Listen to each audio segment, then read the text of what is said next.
So now we will look what is sonometer.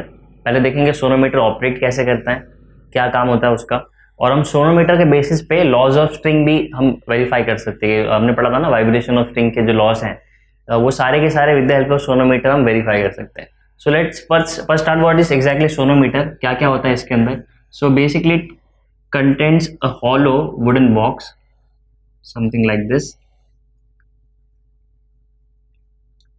इस wooden box के ऊपर हम दो ब्रिज रखते हैं। ब्रिज यानी हमारे एक वेट जैसे होते हैं, ट्रायंगल शेप के वुडन पीसेस होते हैं। जैसे let's keep two of them here. Let's say we have two wedge over here.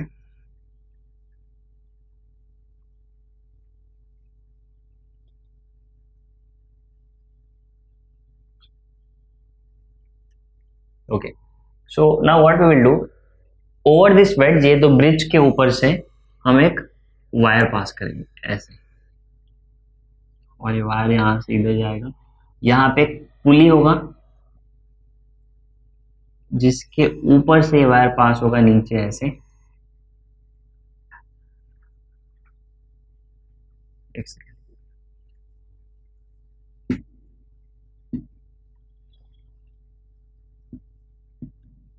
Okay. सो ये मेरा सोनोमीटर का जो साउंड बॉक्स है वो बना दिया हमने। अभी हमने दो ब्रिज बना दिए। भी एक पुली होगा जिसके ऊपर से वायर को हम पास करेंगे। पुली क्यों रखा है हमने, उसको थोड़ा दूर रखने के लिए। और उस पुली के नीचे जो वायर हैंग होगा उसमें हम थोड़ा टेंशन रखेंगे, तो कुछ चीज़ें रखेंगे जिसकी वजह से टेंशन बना रहे, कुछ वेट ऐड करेंगे उसके नीचे। तो एक एंड से क्या होगा, ये फिक्स होगा, दूसरे एंड से ये वेट इस पे एक्ट कर रहा होगा।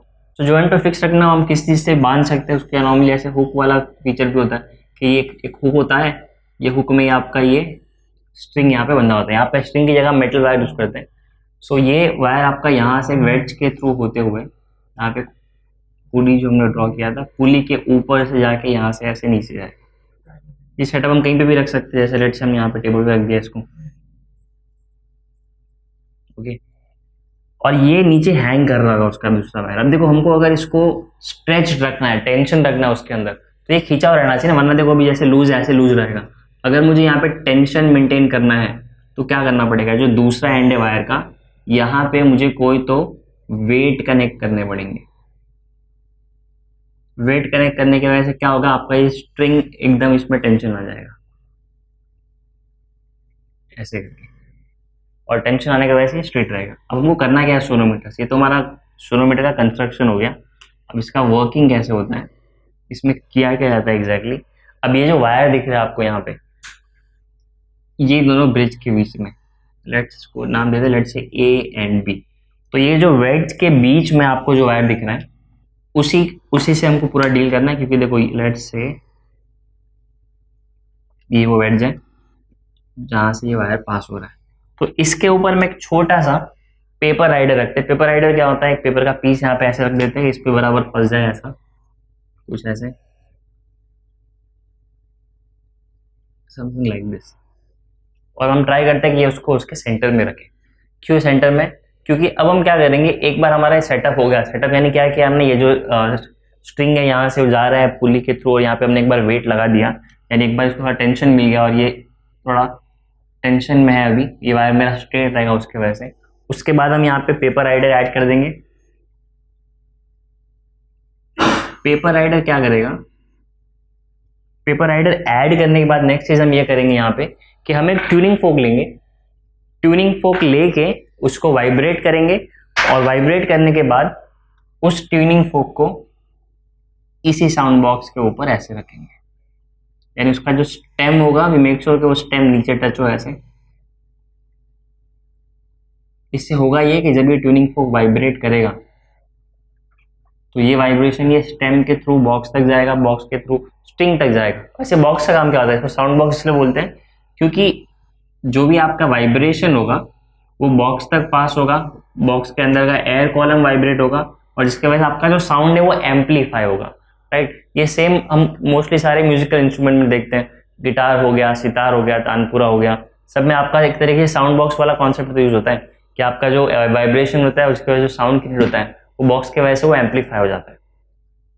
सो ये हो गया मेरा sound box,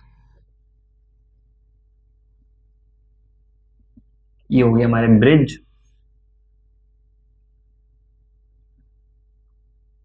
this is my sonometer wire, ये हो गया हमारा ट्यूनिंग फोक,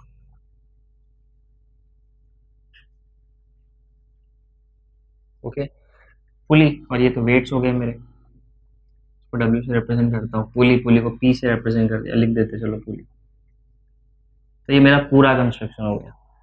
अब हमको करना क्या, हमको करना ये है कि अलग अलग फ्रीक्वेंसी के ट्यूनिंग फोक लेके हम यहाँ पे इसको इसके थ्रू वाइब्रेशन यहाँ तक पहुँचाने ट्राई करेंगे। जब एक ऐसा फ्रीक्वेंसी में वाइब्रेट करा होगा जो कि ये वायर के लेंथ के नेचुरल फ्रीक्वेंसी के साथ मैच होगा, तो क्या होगा, रेजोनेंस होगा। रेजोनेंस होने के वजह से यहाँ पे हमको एक स्टेशनरी वेव मिलेगा, सबसे हमारा जो फर्स्ट फंडामेंटल मोड होगा। तो अगर मैंने यहाँ पे एक ऐसा फ्रीक्वेंसी सिलेक्ट कर लिया ट्यूनिंग फोक का जो कि वायर के इससे मैच हो जाए, तो क्या होगा, ये वाइब्रेट करना स्टार्ट कर देगा। और अगर ये वाइब्रेट करना स्टार्ट कर देगा यानी यहाँ पे स्टेशनरी वेव बन जाए, तो देखो हमने इसको सेंटर पे रखा हुआ है और हमको पता है कि यहाँ पे स्ट्रिंग के अंदर जब बनेगा तो हमें सबसे पहले एक सिंगल लूप मिलेगा ऐसे, और अगर ये कंटिन्यूसली ऊपर नीचे वाइब्रेट करेगा तो क्या होगा, ये पेपर राइडर गिर जाएगा, और ये पेपर राइडर के नीचे गिरने के वजह से हमको समझ जाएगा कि हाँ अब हमको फर्स्ट लूप मिल चुका है, यानी हमारे दोनों के फ्रीक्वेंसी मैच हो रहे हैं, रेजोनेंस हो रहा है इसके फंडामेंटल फ्रीक्वेंसी के साथ। तो इसी पूरे प्रोसेस को हम यूज कर सकते हैं टू फिगर आउट कि हमारे जो हमने लॉज ऑफ वाइब्रेशन देखे थे स्ट्रिंग के, वो सारे के सारे करेक्ट है कि नहीं। इस सेटअप को यूज करके हम वेरीफाई कर सकते हैं कि तीनों जो हमने लॉ पढ़े थे वो करेक्ट है कि नहीं। तो आई होप आपको पहले ये सेटअप समझ में आ गया। हम करेंगे क्या, वापस रिपीट करता हूँ फटाफट एक बार। साउंड बॉक्स, दोनों ब्रिज के ऊपर से एक वायर जा रहा है पुली के थ्रू जिसमें वेट लगाया है। वेट लगाने का रीजन सिर्फ एक ही है कि वेट आप जितना बढ़ाओगे उतना इसमें टेंशन बढ़ेगा, और हमको पता है कि फॉर्मूला में टेंशन भी आता है, लीनियर डेंसिटी भी आता है, फ्रीक्वेंसी भी आता है, लेंथ भी आता है। तो ये सारी चीजें हम एक एक करके चेंज करेंगे। फिर हमको ट्यूनिंग फोक लेना है, उसके हेल्प से ये पेपर राइडर को हमको गिराने ट्राई करना है। पेपर राइडर क्यों गिरेगा, ट्यूनिंग फोक का फ्रीक्वेंसी अगर ये वायर का जो लेंथ है इन दोनों के बीच में, ठीक है, इन दोनों की फ्रीक्वेंसी अगर सेम होती है, दोनों में आपको रेजोनेंस देखने मिलेगा, रेजोनेंस देखने मिलेगा। और यहाँ पे आपका अगर इसका फंडामेंटल फ्रीक्वेंसी यहाँ पे हमको मिल जाता है तो आपको यहाँ पे एक सिंगल लूप देखने मिलेगा, सबसे पहला वाइब्रेशन देखने मिलेगा। और सिंस ये सेंटर पे है तो ये पार्ट आपका एंटी नोड होगा, यानी सबसे ज्यादा वाइब्रेट यही करेगा, और वाइब्रेट होते ही आपका ये पेपर राइडर गिर जाएगा। तो ये मेरा पूरा प्रोसेस है। अब लेट्स सी इसके बेसिस पे हम वेरीफाई कैसे कर सकते हैं law of vibration. So let's verify first law of vibration. First law of vibration को हम लॉ ऑफ लेंथ भी कहते हैं। सो लॉ ऑफ लेंथ क्या है, बिफोर गेटिंग इनटू दैट हम पहले ये फॉर्मूला देख लेते हैं जिससे हमने ये लॉ ऑफ लेंथ निकाला था। सो ये फॉर्मूला में है, हमको मिल रहा है एन। एन यहाँ पे क्या रिप्रेजेंट करता है, एन रिप्रेजेंट करता है मेरा फंडामेंटल फ्रीक्वेंसी, यानी यहाँ पे हमारा सबसे पहला वाइब्रेशन होगा fundamental frequency. L, L is length, इस इसका लेंथ वही जो स्ट्रिंग जो वाइब्रेट करेगा। T, T is tension, and last small M. बहुत बार लोग कंफ्यूज हो जाते हैं, इसको मास बोल जाते हैं, this is not mass, this is linear density. And if you remember linear density क्या होता है, लीनियर डेंसिटी के लिए आपको मास चाहिए होता है और स्ट्रिंग का लेंथ चाहिए होता है, दिस इज लीनियर डेंसिटी। तो मैं यहाँ फॉर्मूला भी लिखता हूँ लीनियर डेंसिटी का। लीनियर डेंसिटी होता है आपका mass of string upon length of string. तो स्मॉल ले लिया था हमने यहाँ पे, ठीक, तो स्मॉल ले लेता हूँ, चलो कंफ्यूजन ना हो, length of string. Okay, so we already know this. अब हमारा फर्स्ट लॉ क्या कहता है, फर्स्ट लॉ ये कहता है, फर्स्ट लॉ से हमने ये, फर्स्ट लॉ में ये देखा था हमने कि एन जो है वो इन्वर्सली प्रोपोर्शनल होता है लेंथ ऑफ स्ट्रिंग से। दैट मीन्स जो भी आपका स्ट्रिंग का लेंथ आप सिलेक्ट करोगे, आपका फंडामेंटल फ्रीक्वेंसी उससे इन्वर्सली प्रोपोर्शनल है, विच मीन्स अगर लेंथ बढ़ाओगे तो फ्रीक्वेंसी कम होगा, लेंथ कम करोगे तो फ्रीक्वेंसी बढ़ेगा, राइट। ये हमारा लॉ था। अभी हमको यहाँ पे इसको प्रूव करना है। इसको लिखने का एक और तरीका है, N into L is equal to constant. Proportional sign हटा दे तो कॉन्स्टेंट मिलेगा, एल को इधर ले लिया, N into L is equal to constant. This is true for any case. Let's say अगर मैं लेंथ चेंज करता हूँ, तो मेरा फ्रीक्वेंसी भी चेंज होगा, this will also be constant, N2 L2 this will also be constant. In fact अगर सारी कॉन्स्टेंट है, I can also say N into L is equal to N1 L1 is equal to N2 L2, is all are same, all are constant.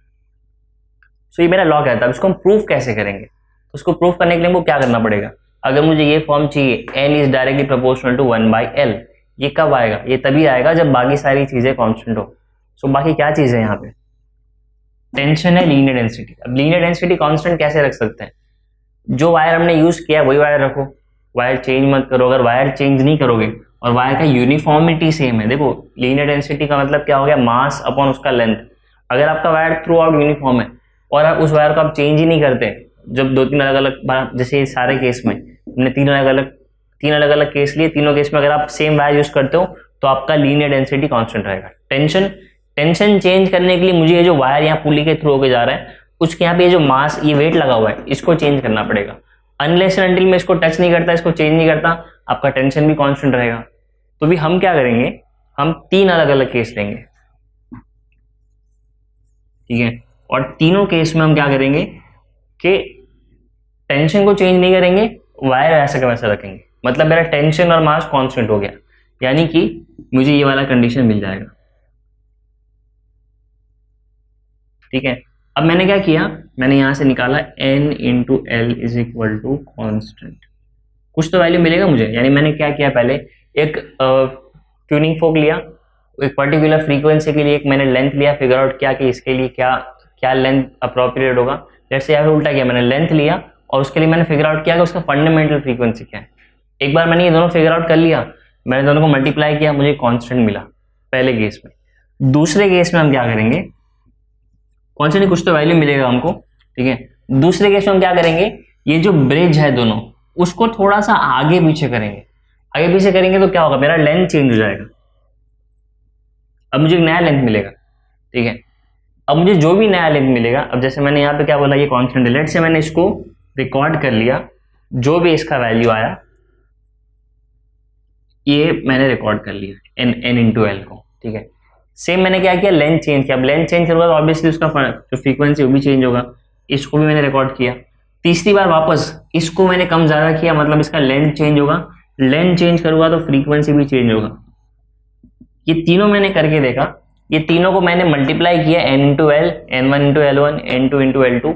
ये तीनों जब मैं करूंगा और करने के बाद मुझे जो वैल्यू मिलेगा वो तीनों के लिए मुझे सेम वैल्यू मिलेगा, कांस्टेंट। जो भी वैल्यू रहेगा तीनों के लिए सेम रहेगा। तो यहाँ पे ये एक्सपेरिमेंट करके हम ये वेरीफाई कर सकते हैं कि अगर मैं n इंटू एल करूँ या फिर N1 इंटू L1 करूँ या फिर N2 इंटू L2 करूँ, इन सब का वैल्यू सेम आएगा। Using sonometer we have just verified कि मेरा first law of vibration of string is correct. Second law क्या कहता है हमारा? सेकेंड लॉ को हम लॉ ऑफ टेंशन भी कहते हैं।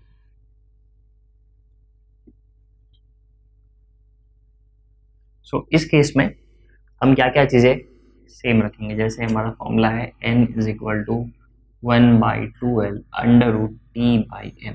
Since it is law of tension तो वेरी करना ही पड़ेगा हमको, बट हम यहाँ पे लीनियर डेंसिटी कांस्टेंट रखेंगे, लेंथ कांस्टेंट रखेंगे। तो अगर मैं कांस्टेंट टर्म सारे हटा दूं, लेट्स से मैं इसको ऐसे लिखता हूँ,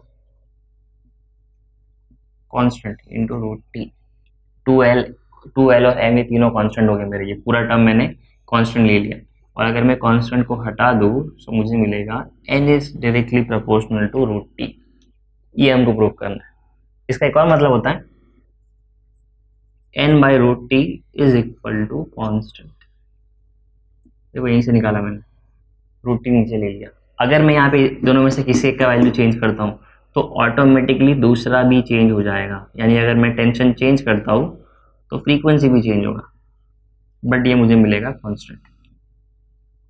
वापस चेंज करता हूँ तब भी मुझे मिलेगा कांस्टेंट, यानी जो भी वैल्यू आएगा वैल्यू सेम आएगा।